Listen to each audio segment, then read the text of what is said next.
എന്താണ് പീഡനം?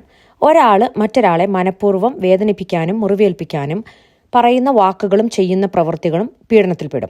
ഒരാളെ അടിക്കുന്നത് മാത്രമല്ല പീഡനം. ഒരാളുടെ നേർക്കോ സമീപത്തേക്കോ സാധനങ്ങൾ വലിച്ചെറിയുക, ഭിത്തിയിലോ മറ്റ് സാധനങ്ങളിലോ അടിക്കുക അല്ലെങ്കിൽ ഇടിക്കുക, നിങ്ങളെയോ നിങ്ങൾക്ക് വേണ്ടപ്പെട്ടവരെയോ ഭീഷണിപ്പെടുത്തുക, നിങ്ങളെ പേടിപ്പിക്കാൻ സ്വയം അപായപ്പെടുത്തുമെന്ന് പറയുക, നിങ്ങൾക്ക് പണം, ഫോൺ, കീസ് ഇവ ഉപയോഗിക്കാനുള്ള അവകാശം നിഷേധിക്കുക, മുറിയിൽ പൂട്ടിയിടുക, ഇതെല്ലാം പീഡനത്തിൽപ്പെടുന്നവയാണ്. ഇത് മാത്രമാണോ പീഡനം? അല്ല.